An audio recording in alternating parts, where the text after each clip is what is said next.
Assalamualaikum warahmatullahi wabarakatuh. Bertemu kita dalam satu lagi segmen Jom Kita Bercerita. Apa khabar para penonton semua? Moga-moga sihat, moga-moga tenang, moga-moga di dalam keadaan yang selamat, dilindungi oleh Allah Subhanahu Wa Taala sentiasa insya-Allah. Okey, pada hari ini apa cerita yang kita ada? Okey.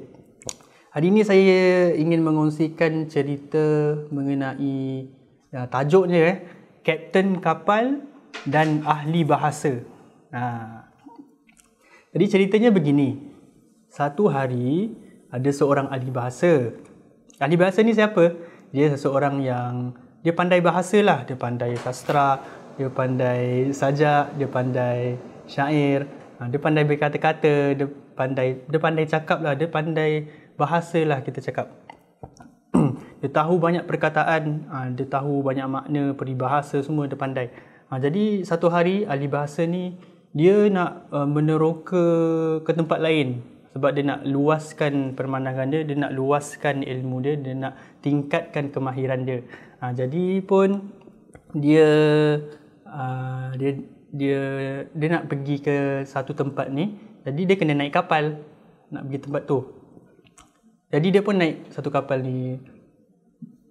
Dan atas kapal memang kita tahu ada pekerja lah.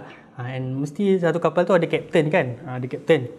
Jadi kapal ni pun dah berlayar, dah jalan. Dan pada siang tu, si ahli bahasa ni dia pergi jumpa kapten kapal.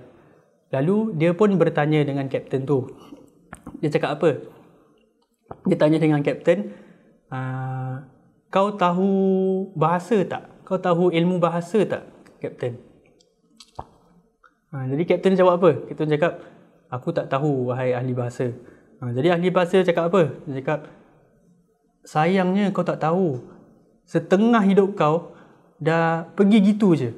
Maksudnya dia nak cakap ni yang kapten ni dia dah waste dia punya time lah.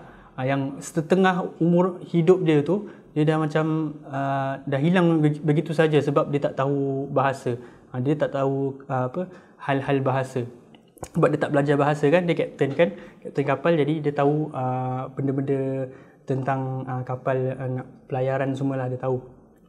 Jadi selepas tu pun mereka beredar di situ. Jadi sehari pun dah berlalu. Tiba-tiba pada satu hari ada angin kencang sekali, ribut yang menyebabkan kapal ni dia ke kanan, ke kiri. Tiba-tiba kapal tu dia pecah, dia remuk, dia nak roboh lah. Dia angin dah kencang sangat, dah ada ribut semua. Orang semua dah berkeliaran kan, dah pekik-pekik, dah takut. Kapal nak tenggelam kan. Jadi pada satu masa tu, bila kapal tengah tenggelam ni, belum lagi tenggelam semua, kapal nak tenggelam ni, jadi kebetulan lah kapten terjumpa si ahli bahasa ni. Lalu kapten pun tanya, wahai ahli bahasa, kau tahu berenang tak? Jadi ahli bahasa cakap apa? Dia cakap, aku tak tahu berenang. Jadi kapten cakap apa? Dia cakap, sayangnya kau tak tahu berenang. Seumur hidup kau, seluruh umur hidup kau akan hilang gitu saja. Nampak? Kapten kenakan balik si ahli bahasa ni. Jadi begitulah ceritanya. Sedikit sebanyak cerita yang pendek ini. Jadi apakah pengajaran yang kita boleh belajar dari cerita pendek ini? Yang pertama kita jangan pandang rendah kepada orang, kepada sesiapa pun kerana pekerjaannya. Dia kerja tukang sapu ke, dia kerja yang pendapatan lebih rendah daripada kita jangan pandang rendah. Sebab kita tak tahu, mungkin dia dapat kerja itu, dia bahagia, mungkin dia lagi senang daripada kita, mungkin kita lagi stres daripada dia, kita tak tahu. Jadi kita kena hormat apa pun pekerjaan seseorang tu, kita kena hormat, tak kisah dia lebih tinggi ke, dia lebih rendah ke. Kita bersyukur dengan apa yang kita ada dan kita hormat orang lain. Itu yang pertama. Yang kedua, yang kita boleh belajar adalah kita kena jaga kata-kata kita.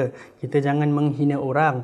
Kalau kita tak ada benda ataupun perkara baik yang kita nak katakan, yang kita nak tanya, kita lebih baik kita senyap daripada kita berkata-kata dan kita memalukan orang ataupun yang boleh membuatkan kita menyesal sendiri.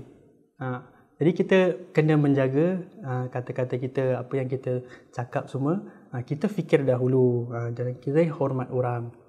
Itu yang nombor 2. Yang ketiga adalah kita tolong antara satu sama lain. Ingat tak yang bila ahli bahasa cakap, aku tak tahu berenang. Jadi kapten kena buat apa? Kapten kena tolong si ahli bahasa tu, bukan dia biarkan gitu saja. Macam keadaan kita sekarang, ramai antara kita yang tak tahu nak pakai teknologi. Kita tak tahu pakai komputer, tak tahu nak video call, tak tahu nak PayNow, semua banyak benda lah kita tak tahu. Jadi apa yang kita kena buat? Kita kena tolong. Kita kena tolong orang yang tak tahu untuk pakai teknologi ni semua. Okay, macam social media semua, mungkin ada kita yang tak tahu nak buka Facebook bagaimana, Instagram pun tak tahu. Jadi kita kongsi ilmu kita dengan orang yang lain. Dan yang tak tahu, ambillah tahu. Boleh belajar sama orang-orang yang lebih mahir. Jadi inilah 3 pengajaran yang kita boleh belajar. Kita jangan pandang rendah dekat orang kerana pekerjaan mereka. Kita jangan berkata-kata yang tidak baik, jangan menghina. Lebih baik kita senyap kalau kita tak ada benda yang baik untuk dikatakan. Dan nombor 3, kita tolong antara satu sama lain. Lagi-lagi dalam situasi kita sekarang ni. Jadi itulah sedikit sebanyak cerita dan pengajaran di sebaliknya. Kita jumpa lagi di satu lagi segmen, insya-Allah. Wassalamualaikum warahmatullahi wabarakatuh.